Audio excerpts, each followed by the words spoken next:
Nizamabad parliament ధర్మ Samaj party అభ్యర్థి సుమన్ మహారాజ్ గారికి, సభాధ్యక్షులు ప్రేమ్ మహారాజ్ గారికి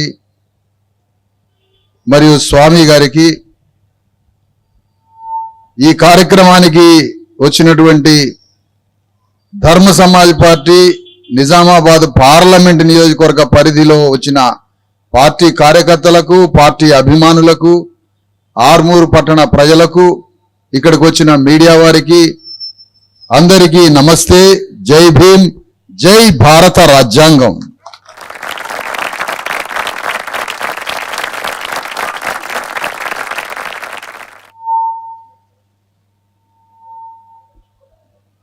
ఈరోజు మీ కళ్ళ ముందు ఎక్కడ చూసినా, ఏ ఊర్లో చూసినా దేశమంతా ఎన్నికలు జరుగుతున్నాయి. ఈ ఎన్నికలు మన నిజామాబాద్ పార్లమెంటులో కూడా జరుగుతున్నాయి. ఈ ఎన్నికలు అసలు ఎవరి కోసం అమ్మా? ఎవరి ఎన్నికలు? ఈ ఎన్నికలు ఎవరి కోసం జరుగుతున్నాయి?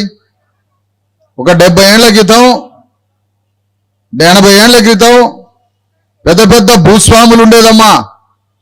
ఒక్కోడికి 1,00,000 ఎకరం, 50,000 ఎకరం, 20,000 ఎకరం, జమీందారులు, ఎస్టేట్లు, భూస్వాములు, రాజులు, వైశ్యులు, బనియాలు, వెలమదొరలు, రెడ్డి దొరలు, కరణం దొరలు ఉండేది అక్కడ కూడా. వాళ్ళ చేతుల్నే ఊర్లు, వాళ్ళ చేతుల్నే వేల లక్షల ఎకరాల భూమి, వాళ్ళ చేతుల్లోనే రాజ్యాధికారం. వాళ్ళు గుర్రాల మీద పెద్ద పెద్ద గడీలలో బతుకుతుంటే వాళ్ళందరి దగ్గర ఈ 90% అణగారిన సూర్యులంతా వెట్టి చాకిరి చేసేది వాళ్ళ దగ్గర. మన తాతలు అయ్యలంతా.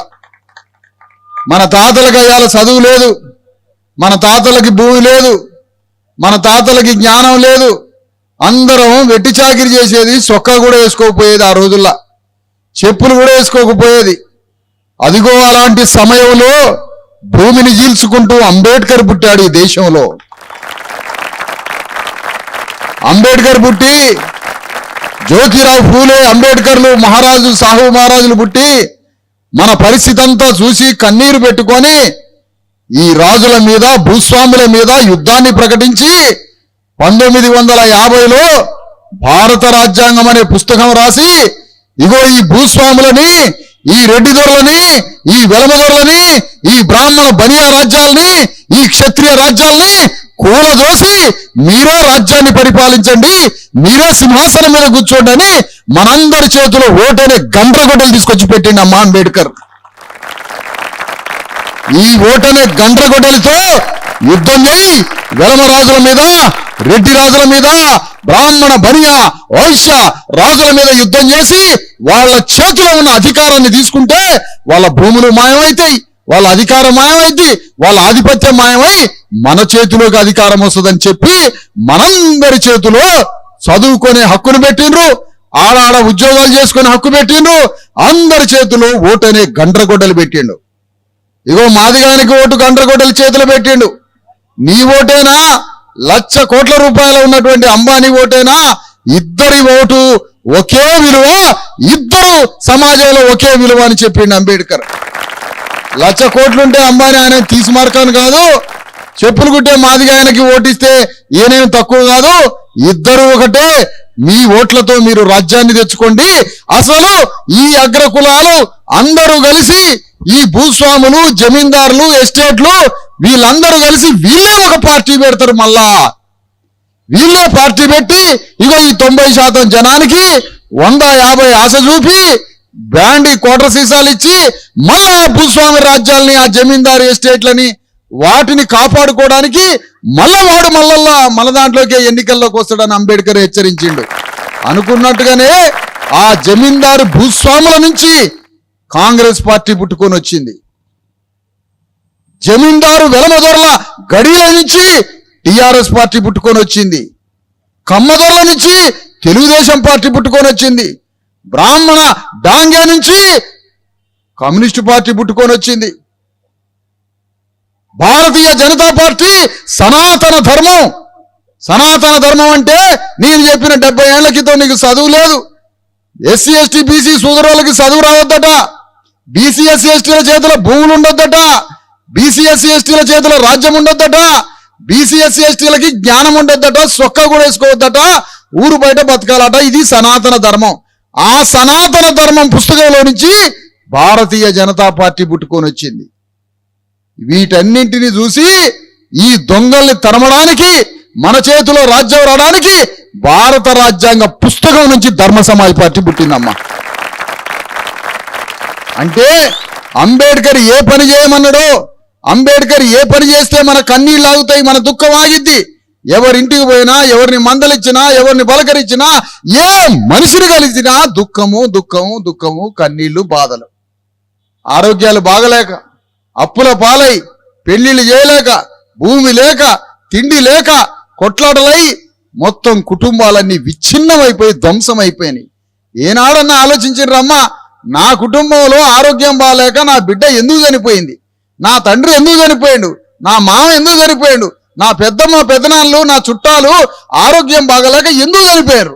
ప్రధానమంత్రిగా దేశంలో ఉన్న సింహాసనం మీద ప్రధానమంత్రి 148 కోట్ల మంది ప్రజల్ని కన్నబిడ్డల్లాగా పరిపాలించాలని దేశంలో సింహాసనం మీద కూర్చోబెట్టినాం. దేశం అంతా ఆయన అప్పుడు కూడా ఈ ప్రజలందరినీ కన్నబిడ్డల్లాగా పరిపాలిస్తానని నెహ్రూ నుంచి మోడీ దాకా ఒక్కొక్కడు పోయి ఆ సింహాసనం మీద కూర్చున్నారమ్మా. కూర్చున్నాడు, ఒకడు 5 ఏళ్ళు కూర్చుండు, ఒకడు 10 ఏళ్ళు కూర్చుండు, ఒకడు 20 ఏళ్ళు కూర్చుండు. ఇందిరాగాంధీ, నెహ్రూలు 10-15 ఏళ్ళు పరిపాలించరు ఒక్కొక్కరు.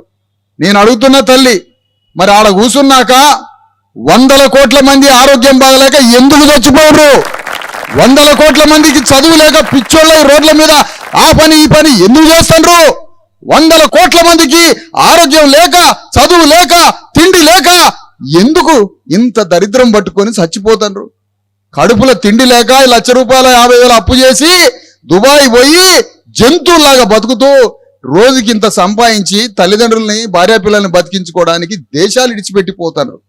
దీనికి ఎవరు కారణం అంటున్నా? మన చుట్టాలు మొత్తం ఆరోగ్యం బాగలేక, తిండి బాగలేక, చదువు లేక, తిండి లేక చచ్చిపోవడానికి ఎవరు కారణం? ఇగో ఈ దేశాన్ని పరిపాలించే రెడ్డి, వెలమ, అగ్రకుల దొరలైన ఎమ్మెల్యేలు, ఎంపీలు, ప్రధానమంత్రులు, ముఖ్యమంత్రులే మన చావుకి కారణమని చెప్తున్నా వేదిక మీద నుంచి. అమ్మ నేను అంటనా, తల్లిదండ్రులు తిండి పెట్టలేదు, పోరగాళ్ళు చచ్చిండ్రు. అప్పుడు ఏమంటారు? కులంలో కానీ పంచాయతీ పెట్టి దొంగనా కొడుకులు ఈ తల్లిదండ్రులు వీళ్ళ తిండి వీళ్ళు చూసుకున్నారు, పోరగాళ్ళకి తిండి పెట్టక చంపినరు అంటారు. ఇట్లా కుటుంబంలో ఏ నష్టం వచ్చినా కష్టం వచ్చినా సంటి పిల్లలకి అన్నం పెట్టకపోతే తల్లిదండ్రులు చంపిరని అంటారు. మరి ఈ దేశంలో రోజు ఒకడు చచ్చిపోతాడు. పొద్దున కూడా ఒక సావు కాడికి పోయొచ్చిన ఇదే 10 మంది సావుల కాడికి పోవటమే. ఏనాడైనా శవం కాడ కూర్చొని ఈ శవం, ఈ మనిషి నిండు 100 ఏళ్ళు బతికి చల్లగా బతకాల్సినటువంటి ఈ సంసారం, ఈ మనిషి ఎందుకు మరణించిండు, ఈ చావుకి ఎవడు కారణమని ఒక్కడన్నా మాట్లాడలే. ఆడికి పోవడం, ఏడవడం, రావటం, పోవడం, ఏడవడం, రావడం, దినాలకు పోయి స్నానాలు చేసి కూర్చోవడం. ఆ మరణాల మొత్తానికి కారణం ఈ దేశాన్ని పరిపాలించే అగ్రకులాలే. ఎందుకు? దేశంలో 90% భూమి వాళ్ళ దగ్గరే ఉంది, దేశంలో 90% పైసలు వాళ్ళ దగ్గరే ఉన్నాయి, దేశంలో 90% చదువులు వాళ్ళ దగ్గరే ఉన్నాయి, దేశంలో 90% జ్ఞానము, డబ్బు, సంపద, రాజ్యము, భూమి సర్వం వాళ్ళ చేతిలో ఉంటే 90 మందికి 10 మంది మెతుకులు పెడితే 90 మంది ఎట్లా బతుకుతారు? ఆ మెతుకులు 90 మంది తినాల్సిన తిండి 10 మంది దగ్గర ఉంది. 90 మంది బతకాల్సిన తిండి, డబ్బులు, పైసలు, భూమి 10 మంది దగ్గర ఉంటే 90 మంది ఎట్లా బతుకుతారు అంటున్నా. అవి సరిపోగానే మనం చచ్చిపోయినాము. ఇప్పుడు రాజ్యాంగం ఏమని చెప్తుంది? ఇగో ఈ దేశంలో సంపద మొత్తం 148 కోట్ల మంది జనం యాటను కోసినప్పుడు ఊళ్ళో అందరం పోగులేసుకొని ఇంత పేగు ముక్క కూడా తప్పిపోకుండా అందరం సమానంగా ఎట్లా పంచుకుంటామో కులగణన చేసుకొని ఈ దేశంలో రాజ్యాన్ని, సంపదని, అధికారాన్ని, ఉద్యోగాల్ని, డబ్బుల్ని, సర్వాన్ని ప్రతి ఒక్క మనిషి సమానంగా ఈ దేశంలో సంపద పంచుకోండి అని రాజ్యాంగం చెబుతా ఉంది. మరి ఈ బడ్డు బైరాగి, ఈ వెధవలు, ఈ బడ్లు బైరాగులు, ఈ అగ్రకుల దొరలు ఆ పని చేస్తాను రా అని అడుగుతున్నా నేను ఈరోజు. ఏమమ్మా నువ్వు ఓటేస్తానవే, నా వాటా ఏదైనా నన్ను అడిగినవా? ఈ రోజు వరకు గల్లా బట్టి నన్ను అడిగినవా? ఒక్కనన్నా చెప్పు తీసుకొని ఎవరన్నా అడిగినావా నా వాటా ఏదిరా, ఈ దేశంలో నాకు రావాల్సిన వాటా ఏది అని ఒక్క దొరని నువ్వు అడగకపోబట్టే ఈ అగ్రకుల దొరలు రెచ్చిపోయి మన కాడ ఎన్నికల్లో పోటీ చేసి నీకు 150 ఇచ్చి సారా మాంసాలు పెట్టి నీ ఓటు దొంగతనం చేసుకొని పోతున్నాడు వాడు. అమ్మా, ఈ దేశాన్ని పరిపాలించే పార్టీలాటమ్మా, వీళ్ళని చెప్పు తీసుకొని కొడతావో ఓటనే గండ్రగొడ్డలు తీసుకొని నడువులనే కొడతావో కానీ ఈ పార్టీలు చూడండమ్మా. ఒక బీఆర్ఎస్ పార్టీ ఉన్నది, అది వెలమ రాజ్యాన్ని స్థాపించుకున్నదమ్మా. ఎక్కడ? ఆదిలాబాద్ అడవులు ఇట్లా పోతే 150 కిలోమీటర్లు. ఈ గోదావరి నది ఉంది, మహారాష్ట్ర నుంచి స్టార్ట్ అయి భద్రాచలం అవతల ధవళేశ్వరం దాకా పోతుంది. ఈ గోదావరి నది చుట్టుపక్కల అటుపక్కల ఇటుపక్కల అడవులమ్మా. ఈడ మునిగితే పశ్చిమ బెంగాల్ తేవచ్చు. ఈ అడవులు మొత్తం వెలమదొరలయ్యమ్మా. ఈ నుంచి మళ్ళీ నల్గొండ పోతే నల్గొండలో వెలమదొరలు, నల్గొండ దాడితే మహబూబ్ నగర్ లో కృష్ణా నది వరకు వెలమదొరలే. ఈ వెలమదొరలంతా ఏం పన్నాగం పనిరో తెలుసా? అరే నీ అమ్మ, అంబేద్కర్ రాజ్యాంగం చేయబట్టే మా వెలమ రాజ్యాలు మొత్తం కూలిపోయినాయి.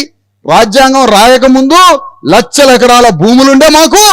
రాజ్యాంగం రాయకముందు మాదే పెత్తనం. ప్రతి ఒక్కరిట్లా ఒంగోని దండం పెట్టి తలపాగా సంకల పెట్టుకొని చెప్పులు చేతులు పెట్టుకొని ఈడ్చిన డొక్కలతో నీ బాంచని కాలుబొక్కుతా అనేదిరా 70-80 ఏళ్ల క్రితం మన వెలమ రాజ్యాలకి.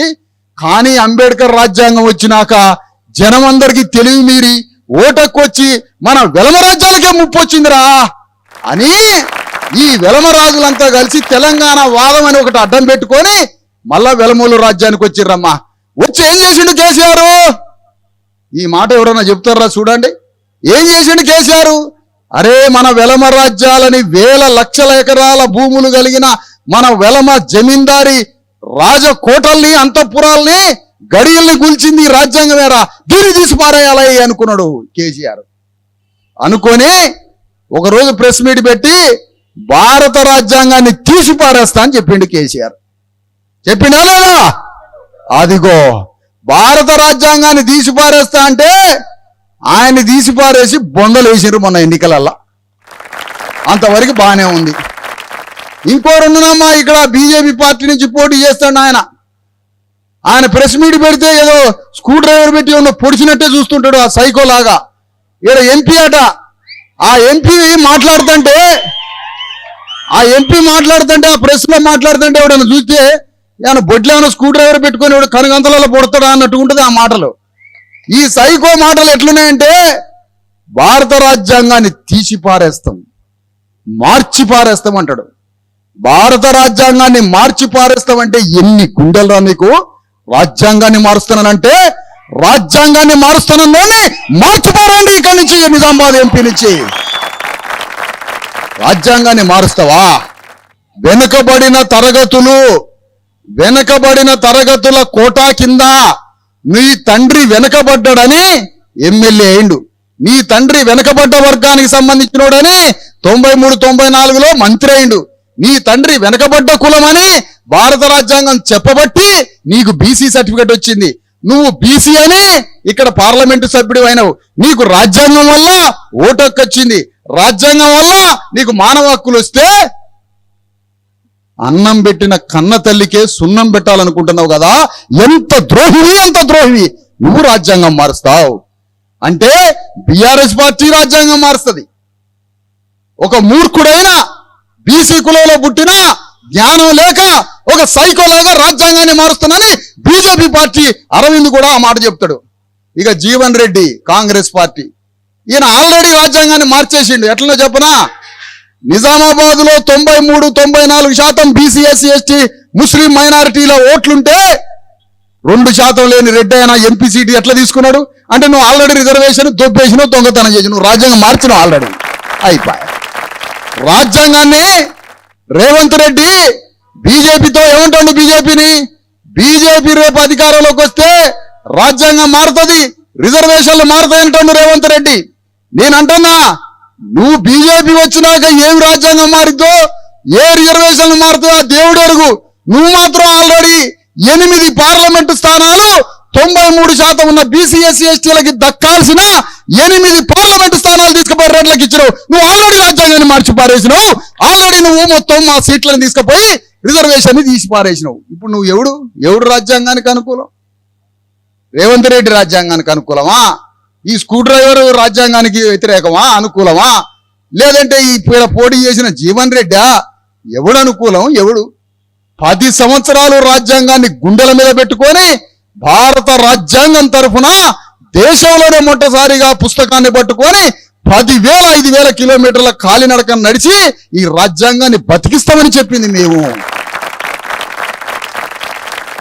వాజ్పేయి గవర్నమెంట్ లో, అటల్ బిహారీ వాజ్పేయి గవర్నమెంట్ లో 2000 సంవత్సరంలో 99-2000 సంవత్సరం ఆ ప్రాంతంలో వాజ్పేయి రాజ్యాంగాన్ని మారుస్తానని చెప్పిండు. బీజేపీ పార్టీ రాజ్యాంగాన్ని మార్చడానికి ఒక కమిటీ వేసిండు. ఆ కమిటీ వేసి రాజ్యాంగం మారుతారటమ్మా.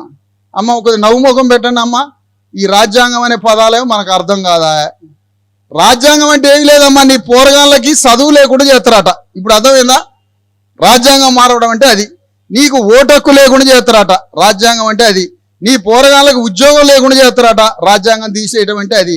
నీకు ఇల్లు లేకుండా, పొలగాళ్ళకి చదువు లేకుండా, భూమి లేకుండా, నువ్వు ఊళ్ళోకి వచ్చి మనిషిగా నిలబడకుండా చేస్తారట నిన్ను.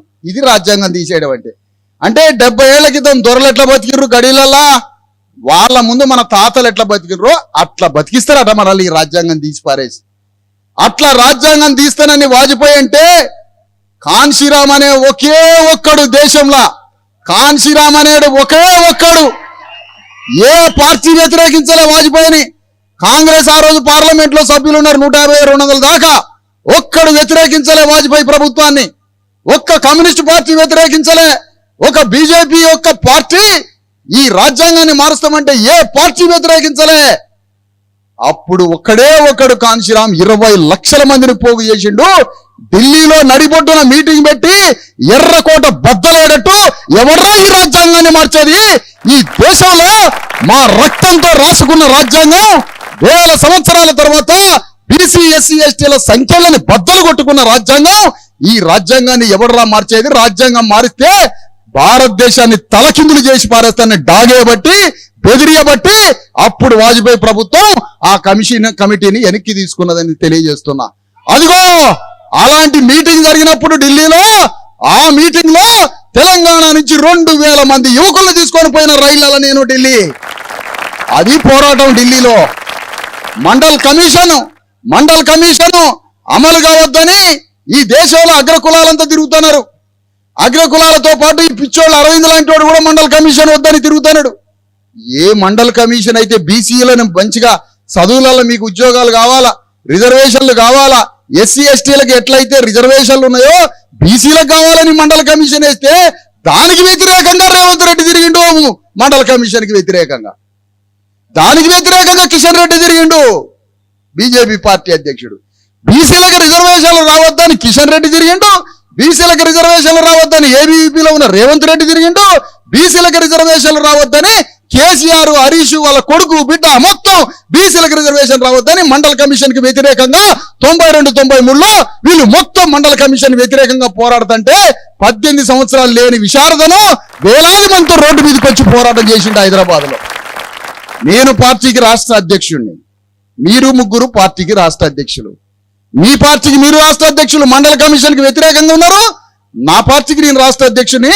చిన్నతనంలోనే మండల కమిషన్ ను అమలు చేయాలని జెండా పట్టుకొని నడి బజార్లో కూర్చొని యుద్ధం చేసిన ఈనాడు 92లో. మరి ఎవరికి ఉంది రాజ్యాంగం స్ఫూర్తి? మండల కమిషన్ కి వ్యతిరేకం, నువ్వు భూములు పంచడానికి వ్యతిరేకం, మా అందరికి చదువు చెప్పడానికి వ్యతిరేకం, మా అందరికి దవాఖాన కట్టేయడానికి వ్యతిరేకం, మాకు రిజర్వేషన్లు ఇవ్వడానికి వ్యతిరేకం. మరి దేనికి నువ్వు అనుకూలం? దోసుక తినడానికి అనుకూలం, దోపిడీ చేయడానికి అనుకూలం. ఇదా రాజకీయం? ఇలాంటి జనాన్ని బస్సు ఎక్కించి బస్సులో 10 రూపాయల టికెట్ ఫ్రీ అంటే ఇదా విప్లవం? అంటే దీన్ని ఎవడన్నా మార్పు అంటాడమ్మా? బస్సు ఎక్కి దిగితే ఎక్కడ లేని సంతోషం, ఇక 10 రూపాయలు లేవు నీ బతుకి. ఎప్పుడు ఏనాడు 20 రూపాయలు చూడలేదమ్మా, 50 రూపాయలు చూడలేదమ్మా? అమెరికానో, లండనో, ఫ్రాన్సో, రష్యా పోయి రేవంత్ రెడ్డి నీ ప్రభుత్వం ఏం చేస్తుందని అడిగితే నేను బస్సులో ఆడవాళ్ళని ఉచితంగా ఎక్కిస్తానంటే దవడ పనులు రాలగొడతాడు ఆ దేశవాడు.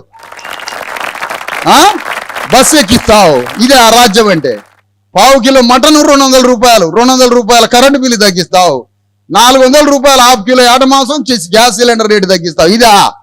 దమ్ముంటే, ధైర్యం ఉంటే, శక్తి ఉంటే కేసీఆర్ లాంటి భూస్వాములు, కాంగ్రెస్ పార్టీలో ఉన్నటువంటి రామసాయములు, సురేందర్ రెడ్డి లాంటి భూస్వాముల దగ్గర గవర్నమెంట్ భూములు, ఇనాము ల్యాండ్స్, మొత్తం ల్యాండ్స్ అన్ని రికవరీ చేసి లక్షల ఎకరాలు తీసుకొచ్చి మా అందరికి భూమి పంచు. అప్పుడు ధైర్యం ఉన్నది రేవంత్ రెడ్డికి అని చెప్తా నేను.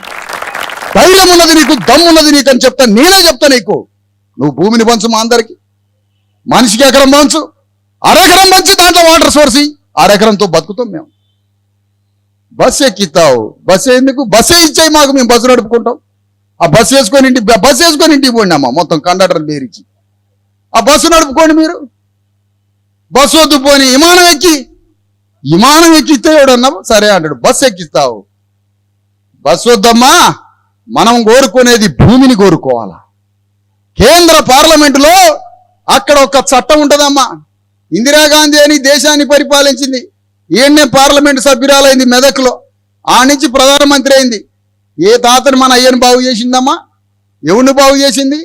ఏ తండ్రిని ఏ అయ్యని బాగు చేసింది? పార్లమెంట్లో కూర్చొని పెన్ను తీసుకొని 5 సెకండ్లలో ఒక సంతకం చేస్తే, 5 సెకండ్లు ఎంత? 5 సెకండ్లలో ప్రధానమంత్రి ఒక సంతకం చేస్తే దేశంలో ఉన్న భూమి మొత్తం పేదలకు పంచవచ్చు. ఈ పని ఎందుకు చెయ్యట్లేదు అని నిలదీస్తున్నాయి ఈ వేదిక నుంచి అన్ని పార్టీలని. మరొక 5 సెకండ్లలో ఒక్క సంతకం చేస్తే దేశంలో ఉన్న 100 కోట్ల మంది పేదోళ్ళకి ₹1 ఖర్చు కాకుండా దవాఖానాలు కట్టి హాస్పిటల్స్, కార్పొరేట్ హాస్పిటల్ మనందరికీ వైద్యం చేసి నిండు 100 ఏళ్లు బతకడానికి ఒక్క సంతకం చేయొచ్చు కేంద్రంలో ఉన్న ప్రధానమంత్రి. ఎందుకు చేయట్లేదని అడుగుతున్నా. మీరు ఆలోచించాలి అమ్మలారా, జ్ఞానం లేకుండా బతకొద్దు. ఒక దేశంలో ఇట్లనే ప్రయాణం చేస్తుంటే మా ఇంట్లో ఆడవాళ్ళకి మంచిగా 3 పూటల తిండి ఉందా అని అన్నారట. మన దేశం నుంచి పోయినోడు, ఆ దేశంలో బ్యాంకాక్లో ఇది. మా ఊర్లో మా ఇంట్లో మా ఆడవాళ్ళకి అంతా అన్నం ఉంది, మంచిగా 3 పూట్ల అన్నం ఉందా అన్నాడట. అక్కడ ఉన్నాం అన్నదట. మరి జ్ఞానం ఉందా అని అడిగిందట. 3 పూటల అన్నం కాదు, జ్ఞానం ఉంటే 3 తరాల అన్నం సంపాదించుకోవచ్చు. జ్ఞానం ఉందా? లేదు. జ్ఞానం లేదు మనకి. నేను అంటున్నా, 5 సెకండ్లు సంతకం చేస్తే మనందరికీ దవాఖానాలు ఉచితంగా వస్తాయి. ప్రధానమంత్రి సంతకం చేస్తే, ప్రధానమంత్రి మోడీ సంతకం చేస్తే మన బిడ్డలందరినీ అమెరికా లాంటి స్కూల్స్లు కట్టించి స్కూల్లో చదివియచ్చు ఒక సంతకం చేస్తే. ఇంకో 4వ సంతకం చేస్తే మనందరికీ ఉద్యోగాలు వస్తాయి. మరి ఈ పని మోడీ ఎందుకు చేయట్లేదో తెలుసామా? భూమిని మొత్తం పంచితే మరి ఈ రాజ్యంలో ఉన్న అగ్రవర్ణాలు, పెట్టుబడిదారులు, అంబానీ, ఆదాని ఇలాంటి కాంట్రాక్టర్లంతా ఉంచుతారు. ఆ ప్రధానమంత్రిని గొంతుకు తాడు కట్టి గోదావరిలో దింపుతారు. నువ్వెందుకు పంచుతున్నావు భూమి అంటారు. అందుకని వీళ్ళు కాంట్రాక్టర్ల కోసం, అగ్రకులాల కోసం, భూస్వాముల కోసం మనకి భూమిని పంచరు. పోనీ దవాఖానాలు ఏమన్నా మనందరికీ ఫ్రీగా పెడితే, అపోలో హాస్పిటల్, యశోద హాస్పిటల్, అరే నువ్వు వీళ్ళందరికీ వైద్యం చేయిస్తే మా ప్రైవేట్ హాస్పిటల్ మేము ఎట్లా నడుపుకోవాలరా అని ఉరితాడు పేని ఉరి పెడతారు ముఖ్యమంత్రికి. ఎందుకు?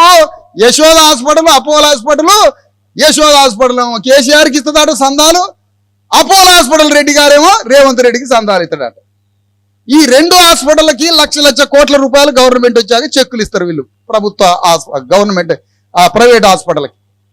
ఇక ఈ ముఖ్యమంత్రులు మనకు హాస్పిటల్ ఎట్లా కట్టిస్తారమ్మా?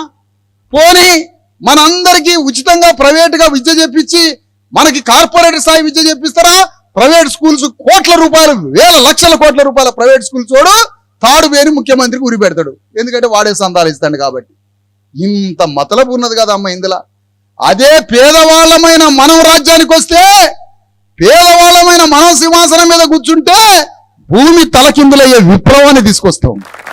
భూమిని పంచుదాం. మొదట భూమిని పంచి మన బిడ్డలందరికీ కార్పొరేట్ వైద్యాన్ని, కార్పొరేట్ విద్యని మన బిడ్డలు కూడా అమెరికా పోయేటట్టుగా మొత్తం ఇక్కడి నుంచి విమానంలో ఫ్రీగా పంపుతాం, బస్సులు ఎక్కినట్టుగా. పొద్దున పోయి అమెరికా పోయి సాయంత్రం రావచ్చు. అలాంటి ఫ్లైట్లలో, జెట్ ఫ్లైట్లలో తిప్పుతాం మేము. మనం తిప్పుకోవచ్చు రాజ్యం వస్తే. కానీ ఆనాడే అంబేద్కర్ పసిగట్టిండు, అయ్యా మీ బాధలు పోవాలంటే, మీ దుఃఖం పోవాలంటే, మీ కన్నీళ్లు పోవాలంటే, రోజు కడుపులో పేగులు పట్టేటట్టుగా ఏడుస్తున్నారే, మీ ఏడుపు, దుఃఖము, బాధలు, కష్టాలు పోవాలంటే దేవుడికి కాదు దండం పెట్టాల్సింది, పార్లమెంటుకు దండం పెట్టండి, దాన్ని తయారు చేసిన అని చెప్పిండు అంబేద్కర్. ఎందుకు? ఆ పార్లమెంట్లో దేవుణ్ణి కూర్చోబెట్టబోతున్నా. నా అణగారిన కులాలకు సంబంధించిన నా బీసీ ఎస్సీ ఎస్టీ దేవుళ్లను కూర్చోబెట్టి వాళ్ళతో పరిపాలన చేపిస్తా, దేశాన్ని స్వర్గంగా మారుస్తా అని అంబేద్కర్ అన్నాడు. అన్న గంటకే దెయ్యాలు పోయి కూర్చున్నాయటమ్మ పార్లమెంట్లో. ఏ దెయ్యాలు? ఈ స్క్రూ డ్రైవర్ దెయ్యాలు, ఈ అగ్రవర్ణ దెయ్యాలు, వీళ్ళంతా అగ్ర కులాలు పోయి పార్లమెంట్లో కూర్చొని భూమిని దొంగిలించిండ్రు, మన చదువులు రాకుండా దొంగిలించిండ్రు, మనకు హాస్పిటల్ రాకుండా దొంగిలించిండ్రు, మన చేతికి పని లేకుండా దొంగిలించిండ్రు. నేను ఒకటే అడుగుతున్నా, లక్షల మంది ఆరుమూరు నుంచి దుబాయ్ పోతారు. సిగ్గు శరం ఉందా ఈ దేశ పాలకుడికి? వాని తల్లిదండ్రుల్ని, భార్య పిల్లల్ని, సంటి పిల్లల్ని ఇవాళ పెళ్ళైతే రేపు ముసలోళ్ళు రేపు చేస్తుంటే ఇవాళ ఆరుమూరు నుంచి దుబాయ్ పోతారు కదా. నేను అంటున్నా, సిగ్గు శరం ముఖ్యమంత్రికి ప్రధానమంత్రికి ఉంటే ఒక్క మనిషిని ఆరుమూరు నుంచి దుబాయ్ పోకుండా ఇక్కడ పని కలిపి మాకు అదే డబ్బులకి. నీకు సిగ్గున్నదా? ఈ దేశం నుంచి ఎందుకు పోతారు? ఆడికి ఎందుకు తల్లిదండ్రులు వదిలిపెట్టి భార్య పిల్లలు వదిలిపెట్టి పోతారు? ఒక పని కలిపియవా? ఇక్కడ ఉన్న 1,00,000 మంది 2 లక్షల మంది ఉన్నారు కదా ఆడ. ఈ 2 లక్షల మందికి ఒక బిహెచ్ఎల్ లాంటి కంపెనీని తీసుకొచ్చి ఇక్కడ ఎందుకు పెట్టావు? నువ్వు ఒక పెద్ద ఫ్యాక్టరీని తీసుకొచ్చి ఎందుకు పెట్టావు? లేదంటే 100 మందిని కోఆపరేటివ్ సంఘాలు పెట్టి ఒక్కొక్క 100 మందికి 50 కోట్లు 100 కోట్లు ఇచ్చి వస్తువులు ఎందుకు తయారు చేయించావు? నువ్వు తయారు చేస్తే కంపెనీడు వచ్చి నీ ఉరిపోతాడు కాబట్టి నీకు. అంటే డబ్బు సంపద రాజ్యం 10 మంది చేతిలో పెట్టి మా నోట్లో మన్ను కొట్టి రోజుకు 1,00,000 మందిని చంపుతంటే, రోజుకు 1,00,000 మంది. అందుకనే ఏ ప్రధానమంత్రి సింహాసనం మీద కూర్చున్నాడో ఆ ప్రధానమంత్రి సమయంలో, ఏ ముఖ్యమంత్రి సింహాసనం మీద కూర్చున్నాడో ఆయన పరిపాలించే సమయంలో ఎంతమంది అయితే మనం చచ్చిపోయినామో ఈ సావులు మొత్తం అతనే సంపిండు అని వేదిక మించి చెప్తా ఉన్నా. నేను నువ్వే చంపినావు, 100% నువ్వే చంపినావు. ముఖ్యమంత్రి మీద ప్రధానమంత్రుల మీద మర్డర్ కేసు నమోదు చేయాలా? మీ ఇంట్లో ఎవరైనా చనిపోతే పోస్ట్ మార్టం తీసుకుపోతారు. పోస్ట్ మార్టం తీసుకుపోయి ఇక మనం చేపలు కొనుక్కోవాలి, 10 రూపాయలు పెట్టి చేపలు బ్లేడ్లు కొనుక్కొని పోస్ట్ మార్టం ఉడికి ఇవ్వాలి. వాడు మొత్తం కోసి ఎట్ట చచ్చిండు అని చెబుతారు. ఎట్ట చావలే, ముఖ్యమంత్రి ప్రధానమంత్రి వల్ల చచ్చిండు వాడు, అంతే. ఏమీ లేదు ఇక్కడ కారణం. వాళ్ళే భూమ పెట్టలే, వాళ్ళే ఉద్యోగం ఇయ్యలే, వాళ్ళే భూమి పంచలే, వాడే చదువు చెప్పలే, మనాదుల పాలు చేసి మంటలు గడపబట్టే మా చుట్టాలు మొత్తం చచ్చిండ్రు. ఈ సావు కారణం ముఖ్యమంత్రి ప్రధానమంత్రులే కారణం. సంపద పంచినట్టయితే మేము బతుకుతుంగా, ఈడ ఉద్యోగాలు కల్పించినట్టయితే మేము ఆరుమూరు నుంచి ఆ దేశాలు భోగపోయేటోళ్ళం కదా. కళ్ళ ముందు తల్లిదండ్రులు భార్య పిల్లలతో పెట్టుకొని సంతోషంగా బతికేటోళ్ళం కదా. ఇన్ని కష్టాలు పెడతారమ్మా. మరి చివరికి ఈ బడ్డు బైరాగులకు ఓట్లేసేది ఎవరు? మనం కాదుగా, మనమేనా? మరి ఇప్పుడు ఎవరికి ఉండాలా? శరం ఎవరికి ఉండాలా? శరం మనకుండాలా. వాడు అడిగింది అనుకో, ఈడికి పోతాడు. ఎవడేమన్నా మిమ్మల్ని ఓటు, నేను పచ్చి బోకర్ గాడిని, నా మాటలు నమ్మి మీరెందుకు ఓటేస్తారని వాడు వచ్చి అంటే అప్పుడు మన దగ్గర సమాధానం ఉందా? కేసీఆర్, రేవంత్ రెడ్డి, కిషన్ రెడ్డి వచ్చి మేము పచ్చి బోకరగాళ్ళమయ్యా, మా మాటలు మీరు ఎందుకు నమ్మిర్రా అన్నాడు అనుకో, నీ దగ్గర సమాధానం ఉందా? లేదు. అందుకనే మన జాతిలో కుల సంఘాలు పుట్టకొచ్చినాయి అమ్మ. ఈ కుల సంఘాలకి ఏం మాయరోగం పుట్టిందో, ఒక్కోడు 30 years ఇండస్ట్రీ అమ్మ ఈ కుల సంఘాలది. ఇలా బతుకంతా ఏంటంటే బీజేపీ పార్టీకి ఓట్లేయించి వాడి దగ్గర లచ్చలు తీసుకోవటం, తాగుడు తీసుకోవటం, తందనాలు ఆడటం. మన మాదిగోళ్ళ దగ్గరకు వచ్చి వర్గీకరణ అని ఒకడు, బీసీ బిల్లు వారి ఒకడు, వర్గీకరణ చేయడాట అని ఒకడు, చేతడాట అని ఒకడు, మాల సంఘాలు, మాదిగ సంఘాలు, బీసీ కుల సంఘాలు ఏ రెడ్లు రావులైతే వాళ్ళ పాదాలని మన నెత్తి మీద పెట్టి మన తాతల్ని అయ్యల్ని సంపినరో ఆ సంపినోడికి ఓట్లేయమంటారమ్మా. వీడు మనిషి మనుబోతా, వీళ్ళు ఏమనుకోవాలమ్మా ఈ కుల సంఘాల నాయకుల్ని? ఆ కుల సంఘాల నాయకులు అగ్ర కులాల కన్నా ప్రమాదకరం. ఈ కలుపు మొక్కల్ని పీకవతల పారేయమంటన్నా, చెప్పు తీసుకొని తరవమంటన్నా ఈ కుల సంఘాలు. సిగ్గున్నాదిరా మీకు? కుల సంఘాలకి సిగ్గున్నాదిరా? 15 ఏళ్ల నుంచి నేను పాదయాత్ర చేస్తాను కదా. మేము అంబేద్కరిజం అంటే నువ్వు అంబేద్కర్ అంటావు, మేము కాన్షిరామ్ అంటే నువ్వు కాన్షిరామ్ అంటావు, మేము రాజ్యాంగం అంటే నువ్వు రాజ్యాంగం అంటావు, రాజ్యాధికారం అంటావు. మరి ఇన్ని చెప్పి నువ్వు రెడ్డి వెలమదొరల పార్టీలకి టికెట్లకు ఓట్లు ఎట్లా ఇప్పిస్తాను? నువ్వు అది పాపం కాదు? ఒక్క మాట అర్థం చేసుకోండి అమ్మా. 6% లేని తుర్కోలు ఒక పార్టీ పెట్టుకొని హైదరాబాద్లో పార్లమెంట్కి పోటీ చేస్తాడు అసదుద్దీన్ ఓవైసీ. వాళ్ళ ఓట్లు ఉన్నది 6%.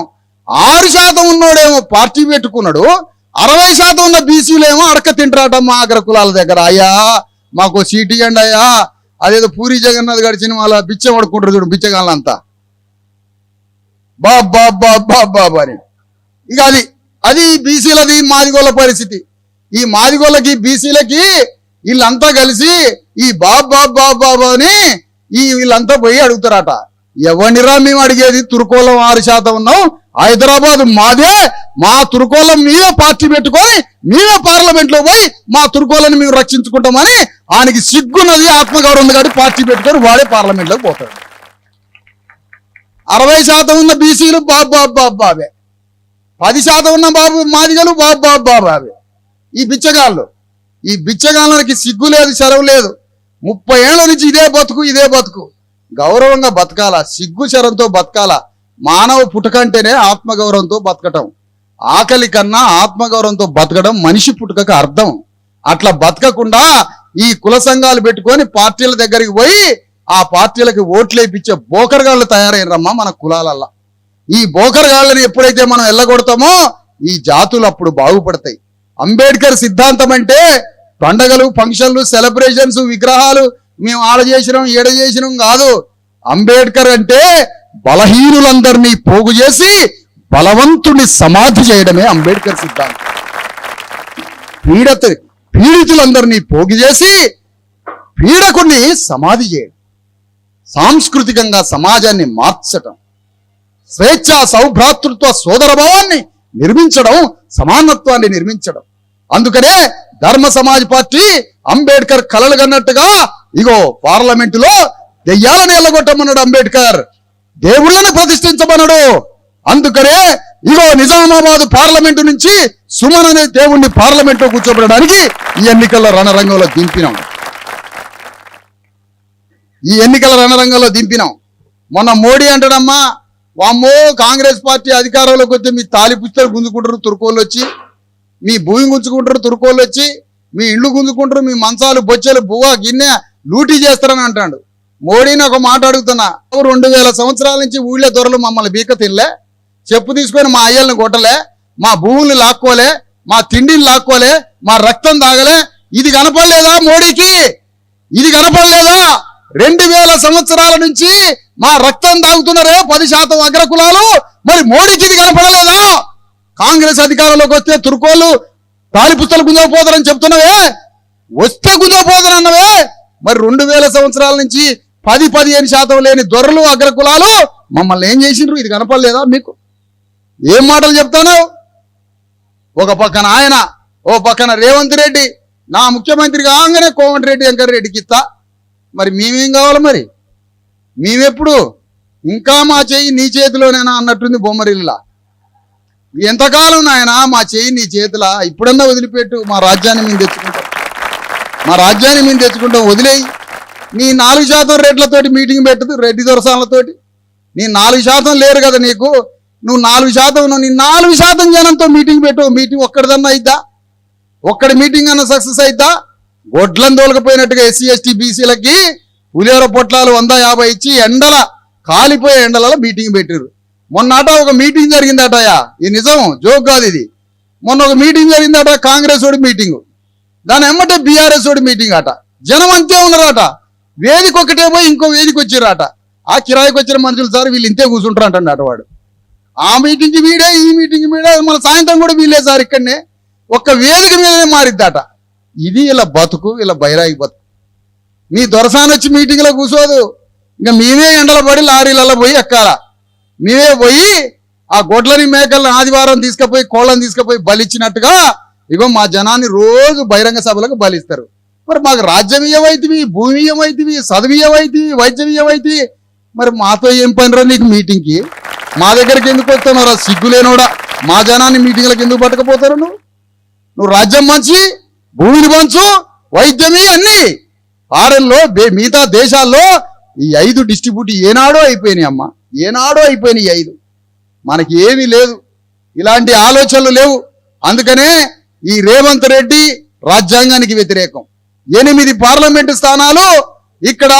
నేను ఒకటే అడుగుతున్నా, నిజామాబాద్ పార్లమెంట్లో 96% బీసీ ఎస్సీ ఎస్టీ ముస్లింలు ఉన్నారు కదా.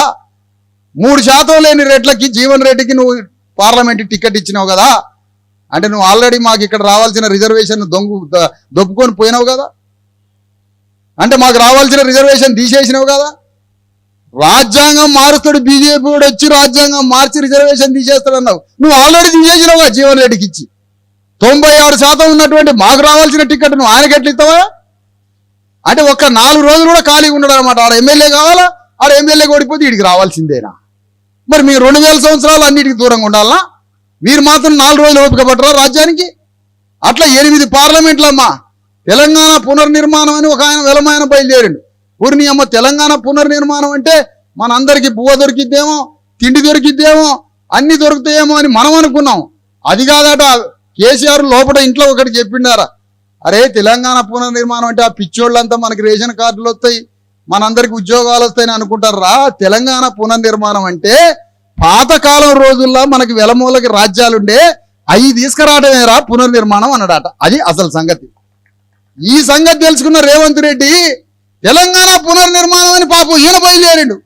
ఈయనేమంటాడట, రెడ్లతో 500 సంవత్సరాలు అసలు తెలంగాణని పరిపాలించింది మనం రెడ్లం రా, ఆ రెడ్ల రాజ్యాన్ని తెచ్చుకోవాలని ఈయన చెప్తున్నాడు రెడ్లకి. అందుకనే బాహాటంగా ఓపెన్గా రెడ్ల మీటింగ్ పోయి అన్ని పార్టీల రెడ్లని పక్కన పెట్టుకొని, ఏ పార్టీలో ఉన్న రెడ్లైనా మన అందరం ఒకటే, మనం ఈ రాజ్యాన్ని వేలే అర్హత రెడ్లకే ఉంది అని చెప్పిండాడ. ఇప్పుడు ఆ సిద్ధాంతం ప్రకారం మెదక్లో కాంగ్రెస్ పార్టీకి నీలం మధు పోటీ చేస్తాడు. ఆయన రెడ్డి సిద్ధాంతం ప్రకారం వెంకటరామిరెడ్డి బీఆర్ఎస్ నుంచి పోటీ చేస్తాడు. ఇప్పుడు రేవంత్ రెడ్డి ఎవరికి సపోర్ట్ చేయాలా? నీలం మధు ముదిరాజు కాంగ్రెస్ పార్టీ, వెంకటరామిరెడ్డి బీఆర్ఎస్. మరి ఇప్పుడు రేవంత్ రెడ్డి రెడ్డి సిద్ధాంతం కదా, కాంగ్రెస్ పార్టీ ముతరాసాయిని ఓడగొట్టి బీఆర్ఎస్ వెంకటరామిరెడ్డిని గెలిపించుకోబోతుండే. అది ఆయన రెడ్డి సిద్ధాంతం. వీళ్ళంతా ఒకటి, వీళ్ళందరూ ఒకే క్లబ్లలో కలుస్తారమ్మా. ప్రచారం చేసి అన్ని పార్టీల నాయకులు హైదరాబాద్లో ఒకే క్లబ్లో కలుస్తారు. మనం వీడి ఆ పార్టీ, వాడి ఈ పార్టీ, వీడి ఫంక్షన్ మనం పోయేది, మన ఫంక్షన్ వాడు పోయేది లేదు, వీడి పార్టీ వాడి జెండా అని మనం కోపతాపాల మీద కొట్టుకొని సస్తున్నాం మనం. అందుకని మన బతుకుని మార్చేది ఏకైక విషయం అమ్మ, ఒకటే గుర్తుపెట్టుకోండి. పాపం తగిలిద్ది అంటారు కామా. మన తాతల్ని, అయ్యల్ని, ముత్తాతల్ని 2000 సంవత్సరాలు చంపి మనల్ని పీక్క తిన్న అగ్రకులాలకు ఓట్లేస్తే పాపం తగిలి చచ్చిపోతామమ్మా. చచ్చిపోయినాం కూడా ఆల్రెడీ. అమ్మా, భారత రాజ్యాంగం నుంచి అంబేద్కర్ మెదడులో నుంచి ధర్మ సమాజ్ పార్టీకి చెప్పుల గుర్తుకు ఓటేనమ్మా. మీ అందరికి పుణ్యం కలిగిద్ది, మన బిడ్డలు బాగుపడతారమ్మా. నువ్వెట్లమ్మా? నువ్వు ఒక దొర కింద పనిచేసి ఒక దొర బాంచన్ని దండం పెడతాను దొరల కాడ బతికినటువంటి మన తాతలు ఇంత సెంటి భూమి ఏలే 50 ఏళ్ళైనా మన తాతలు వాడి గడిలో పనిచేసిన సచ్చిండంటే ఏడ్రా వాడు కనపడట్లేదేంద్రా మీ అయ్యా? అప్పటికే 14 ఏళ్ళే సచ్చిండా అంటే సచ్చిండ అన్నది కూడా మన ఇంట్లో వాని ఇంట్లో పనిచేసేవాడు మనోడు సచ్చిండ అన్నది కూడా వాడికి సంబంధం లేదు. వాని ఇంట్లో పశువు తెస్తే ఏడతాడట, మన జీతగాడు తెస్తే సచ్చిండా వాడు అని అంటారు. అలాంటి వాడికి మనం ఓట్లేస్తున్నాం మనం. ఇదా మన జీవితం? అందుకనే ఈ దేశాన్ని మార్చాల్సిన బాధ్యత బీసీ ఎస్సీ ఎస్టీ చదువుకున్న యువకుల మీద ఉందని మరొకసారి చెప్తున్నా. మనమే మార్చాలి దేశాన్ని. రాజ్యాంగాన్ని తీసేయబోతున్నారు. రాజ్యాంగాన్ని తీసుకుపోయేది బీజేపీ ఒక్కటే కాదు తీసేసేది, కాంగ్రెస్ తీసేస్తుంది. అన్ని చోట్ల దిగ్విజయ్ సింగ్ అని ఉన్నాడు మధ్యప్రదేశ్లో. దిగ్విజయ్ సింగ్ పోటీ చేసే గ్వాలియర్ ఆ ప్రాంతంలో అయ్యా, ఆయన క్షత్రియుడు ఠాగూరు. ఆయన పోటీ చేసే దగ్గర 1% అగ్రవర్ణాలు ఉన్నారట, 99% బీసీ ఎస్సీ ఎస్టీ ముస్లింలేనట. మరి దిగ్విజయ్ సింగ్ కాంగ్రెస్ వాడు ఎట్లా పోటీ చేస్తున్నాడు అంటే ఆల్రెడీ నువ్వు రిజర్వేషన్ తీసేసినావు. అంటే రేపు ఎన్నికైనాక అప్పుడు అంటే ఏమంటాడు కాంగ్రెస్ వాడు, మరి ఇప్పుడు ఎందుకు తీసేస్తున్నావా? మరి రేపు నువ్వు ప్రధానమంత్రి అయినాక పార్లమెంట్లో కూర్చున్నాక మరి అప్పుడు మేము జీవో తీసుకొచ్చి అప్పుడు మేము ఇస్తాం మీ అందరికీ, అప్పటిదాకా జీవో అంటాడట. కులగాడ జీవో ఎవడో భార్యని మెత్త కొడుతుండట, బాగా ఎముకలేరు కొట్టి చంపుతుండట. అరే చంపబాగురా అంటే నా భార్యను కొట్టకుండా ఉన్న జీవో ఒకటి తీసుకురా, అప్పుడు మాత్రం కొట్టడం ఆపుతా అంటాడు. ఇక అట్లుంది ఇలా బతుకు. అందుకనే ఈ దేశంలో రాజ్యాంగాన్ని మార్చేటువంటి కుట్రలలో బీజేపీ భాగస్వామే, కాంగ్రెస్ పార్టీ భాగస్వామే, ఈ రాజ్యాంగాన్ని మార్చడంలో బీఆర్ఎస్ భాగస్వామే. అసలు కమ్యూనిస్టు పార్టీలు భారత రాజ్యాంగానికి మొదటి నుంచి వ్యతిరేకం. ఇది భూస్వాముల ఏజెంటు అంబేద్కర్ భూస్వాములకు అనుకూలంగా రాసిండని అంబేద్కర్ మొదట అవమానించింది కమ్యూనిస్టులు. ఆ విధంగా రాజ్యాంగాన్ని మార్చే పాపంలో బీజేపీకి ఎంత వాటా ఉందో కాంగ్రెస్కి అంతే వాటా ఉంది, రెండిటికి ఎంత వాటా ఉందో బీఆర్ఎస్కి అంతే వాటా ఉంది, కమ్యూనిస్టు పార్టీకి అంతే వాటా ఉంది. కానీ రాజ్యాంగ పుస్తకం నుంచి అంబేద్కర్ ఆత్మ నుంచి భూమిని చీల్చుకొని బీసీ ఎస్సీ ఎస్టీలని బతికించడానికి వచ్చిన తల్లి లాంటి పార్టీ ధర్మ సమాజ్ పార్టీ. దీనికి ఓటేయండి, పుణ్యం కలిగితే ఓటేయండి. గ్రామ గ్రామం పోయి మన వాళ్ళకి చెప్పండి, ఇంటింటికి పోయి చెప్పండి. మనిషి అంటే చరిత్రలో నిలబడాలమ్మా. సచ్చినాక మన గురించి చెడుగా చెప్పుకోవద్దమ్మా. పీనికి అవతల పాడేసి మన గురించి ఎవడు పట్టించుకోండి అంటే అది జీవితం కాదమ్మా, అది జంతువుతో సమానం. సమాజంలో నిలబడాలి, ఒక పోరాటం చేయాలి, విలువతో నిలబడాలి. ఒకటి మీద ఒకే స్టాండర్డ్తో, ఒకే ఆలోచన విధానంతో కాంప్రమైజ్ కాకుండా ఒకే మాట మీద బతికితే అతనికి సమాజంలో ఎప్పటికీ గుర్తింపు ఉంటుందని మరొకసారి చెప్తాను మీ అందరికీ. అందుకని జాగ్రత్తగా ఈ మాటలు వినండి. పుణ్యం పాపం అనుకుంటున్నాం, మీరు నమ్ముతారో నమ్మరో పక్కన పెడదాం. ఆ పుణ్యం పాపం అంటే ఒకటే గుర్తుపెట్టుకోండి అమ్మా, మనకి ధర్మ సమాజ్ పార్టీ అంబేద్కర్ రాజ్యాంగాన్ని రక్షిస్తే మనందరం బతికేదమ్మా. 90% ఉన్న మనం ఇగో ఈ దేశం మొత్తాన్ని, ఆస్తిని, సంపదని, రాజ్యాన్ని, భూమిని పంచుకుంటే మన బిడ్డలు ఆనందంగా చల్లగా బతుకుతారు. నువ్వు దీనికి ఓటేసి రాజ్యంలోకి తీసుకొస్తే నీకు పుణ్యం తగిలిద్ది. కానీ మనందరినీ 2000 సంవత్సరాలు దోచుకొని మనం సావుకి కారణమైన కాంగ్రెస్, బీఆర్ఎస్, బీజేపీకి ఓటేస్తే మనకి పాపం తగిలిద్దమ్మా. ఈ జాగ్రత్తగా అర్థం చేసుకొని మనం సుమన్ అనే వ్యక్తిని ఢిల్లీ పార్లమెంటులో పంపించి అక్కడ కూర్చోబెడితే వర్గీకరణ బిల్లు కోసం పోరాటం చేస్తాడు, ఎన్నాళ్ళో మాదిగలకి న్యాయం జరగాలని. అదే సుమన్ని పార్లమెంట్ లో కూర్చోబెడితే మహిళా బిల్లులో ఉపకోటా బిల్లు బీసీ ఎస్సీ ఎస్టీ మహిళలకు కూడా పార్లమెంట్ లో స్థానం కావాలని పోరాటం చేస్తాడు. సుమన్ని పార్లమెంట్ లో పెడితే బీసీలకి చట్టసభలో రిజర్వేషన్ కావాలని పోరాటం చేస్తాడు. సుమన్ని పార్లమెంటుకు పంపిస్తే కులగణన చట్టాన్ని తీసుకొని వచ్చి అన్ని కులాలని లెక్కబెట్టి ఆ లెక్కబెట్టిన కులాలకి వాటా కోసం పోరాడతాడు. పార్లమెంటు వేదికగా చదువు కోసం బిల్లు, ఉద్యోగం కోసం బిల్లు, వైద్యం కోసం బిల్లు, చేతి నిండా ఉపాధి కోసం బిల్లుల కోసం పార్లమెంటు వేదిక మీద 10 బిల్లుల కోసం పేగులు దిగిన దాకా కొట్లాడతాడు సుమన్ పార్లమెంటు వేదిక. ఈ పని ఏ పార్టీ వాడు చేయడమ్మా, ఏ పార్టీ వాడు చేయడు. వాడు అయ్యన్ని చేసినట్టే వాడు దుకాణం ఖాళీ అయింది. కాబట్టి అందుకని న్యాయంగా ధర్మంగా మనం బ్రతకాలి. అదే మన వ్యక్తిత్వం. ఆ న్యాయంగా ధర్మంగా బ్రతకటమే మన జీవితం. అలాంటి జీవితమే మనది. అందుకని మన గ్రామాలల్లో ఏ కొట్లాట్లు ఉంటాయో తెలుసా? ఏడ కొట్లాట్లు ఉంటాయి? నువ్వు నీతిగా ఉన్నావా ఇదే విషయం మీద కొట్లాట అయింది. అంటే మనందరం నీతిగా బతకాలని కొట్టుకుంటాం ఎప్పుడు. మరి ఎందుకు కొట్లాట్లు వస్తున్నాయి? అవగాహన లేక, అవగాహన ఎదుటి వాళ్ళని చూసే దృష్టి లోపంతో, కొంత జ్ఞానం లేక, అవగాహన లేక అగ్రకులాలు చిచ్చులు పెట్టబట్టి కొట్టుకుంటున్నాం. కానీ మనకున్న నీతి ఎవరికి లేదమ్మా భూమి మీద. నీతిగా బతుకుదాం, న్యాయంగా బతుకుదాం. ధర్మ సమాజ్ పార్టీ చెప్పుల గుర్తుకు ఓటేద్దాం. సుమన్ అనే దేవుణ్ణి పార్లమెంట్ లో కూర్చోబెట్టి మనందరం రాజ్యాధికారాన్ని తెలంగాణ గడ్డ మీద దేశంలో రాజ్యాన్ని తీసుకొచ్చి అందరూ చల్లగా బతకాలని కోరుకుంటూ ధర్మ సమాజ్ పార్టీ సుమన్ చెప్పుల గుర్తుకే, ధర్మ సమాజ్ పార్టీ అభ్యర్థి సుమన్ చెప్పుల గుర్తుకే, ధర్మ సమాజ్ పార్టీ